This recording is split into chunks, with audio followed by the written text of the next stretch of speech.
love this tool because it's a visual representation of how you're set up amongst all of your competitors and how you're positioned against them based on your two greatest strengths. Now, the key to this entire process is just that. It's your two greatest strengths. And you, in fact, get to pick your two greatest strengths.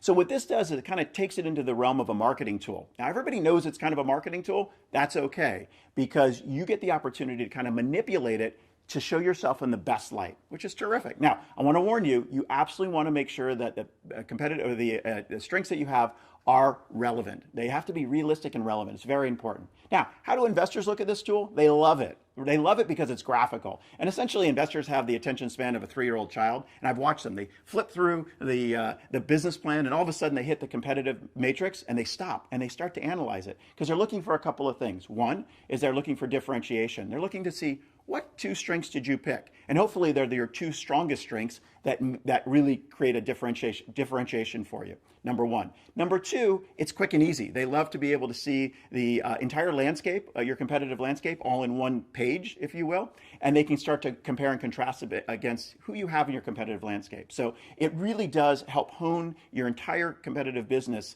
into one nice picture. All right, let's go ahead and start to take a look at this and see how they work. Now, it's a little bit hard to get used to right at the beginning, but we're going to walk you through it step by step. Essentially, what you have are two axes. You have an x-axis and a y-axis.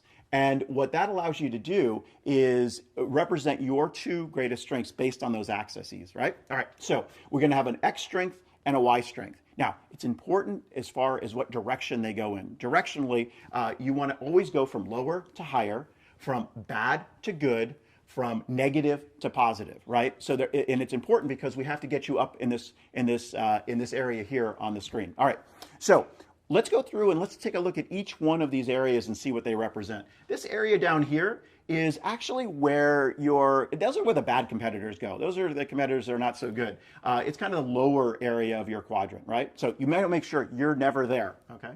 And this other lower area, this is the area where the X strength, the strength that represents the X-axis, is stronger, where the Y strength is kind of weak, okay?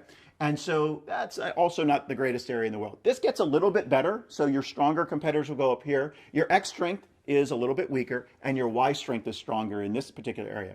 And then the magic quadrant right up here, right up here, where your strongest, your greatest strengths exist here. The higher you are in this area, the better it is, right? Now, it's okay to have other competitors in this area as well. You actually want competitors. You want to surround yourself with some really good competitors up here as well. But you always want to be number one if you can be that as well. Very important. Now, let's go ahead and take a look at a real life example. And I picked Tesla as a company that I want to represent, right? I love Tesla.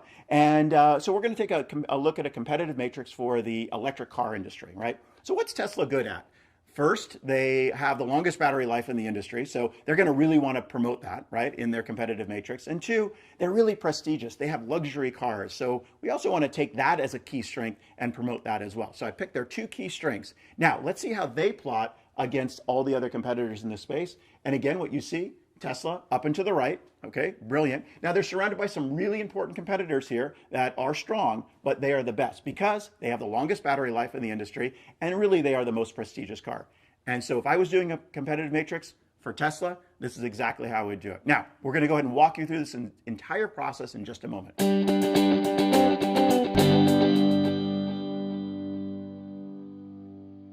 Let's take a look at an example of how a competitive positioning matrix applies to a particular industry. I picked the electric car market because A, it's really an interesting market, B, it's growing like crazy, and C, I love Tesla and I want to be Tesla. So I'm going to build this as if I'm Tesla, and I'm going to start by picking their two greatest strengths, right?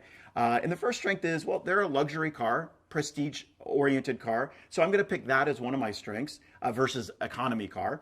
And I'm also going to look at their driving range. And what Tesla's known for more than anything else is their incredible battery life, right? Which equates then to driving range. I'm going to pick low driving range or short driving range versus long driving range, right?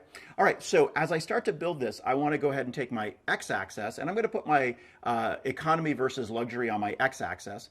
And on the y-axis, I'm going to go from short driving range to long driving range. Now, keep in mind that the direction that you're going in is very important. Remember, we always want to go from bad to good, from from negative to positive, right? Because it will allow us to then always make sure we're up and to the right in this particular process. In the lower quadrant, we have the Ford Focus, the Fiat, and the Kia. The next quadrant we have is really where you do have some of the strengths coming in now from some of the competitors. So like BMW, Volkswagen, Mercedes-Benz, they're definitely more luxury oriented, but they still don't have the battery life and the driving range that can move them up in the quadrants. Let's go ahead and move up the matrix a little bit further to take a look at Chevy Bolt, Hyundai, and the Nissan Leaf. Now, they're still economy, but their driving range is much, much better. And then we look at our magic quadrant, the fourth quadrant.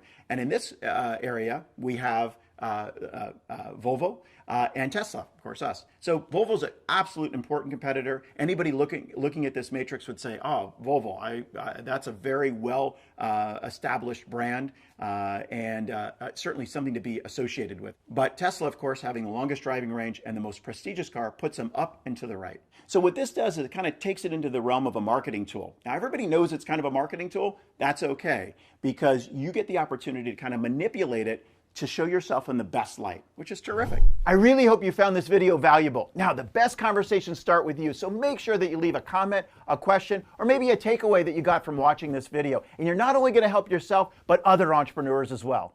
We're adding new videos all the time, so make sure you subscribe to our channel and get access to all this great content that will help you build your business. Oh yeah, make sure that you also share this video with a friend because they can benefit from it too. Be sure to visit entrepreneurnow.com to subscribe to our newsletter, Launch. Now, you'll get exclusive access to articles, free videos, interviews with world-class entrepreneurs, access to our live events, and insider tips that you can't get anywhere else. Thank you so much for watching. We'll see you next time on Entrepreneur Now TV. If you want help with making your business a huge success, then go to entrepreneurnow.com and learn from successful entrepreneurs that will take you step by step through the process of creating and growing your business. Whether you need help with things like a business or financial plan, your overall business strategy, tactical marketing and sales execution, or obtaining financing, we will be right there every step of the way to help you. Every entrepreneur I know benefits from having someone right there as they launch and grow their business. So we provide one-on-one and group mentoring to all our members. In addition, our members get access to on-demand videos, all our live events, financial planning tools, and a library of worksheets and resources at their fingertips. And the best part of all is you're part of a community of entrepreneurs that learn and inspire each other. So now is the time for you to take action. Go to entrepreneurnow.com and join us today. So what's a target market anyway? Essentially, it's just a group of customers with a certain profile that are ideal for your products or service. Jeff Bezos, in the early days of Amazon, said, I need to be the best at delivering, and that's going to be my unique competitive advantage. It's really hard to compete with Amazon, and it's all about the delivery.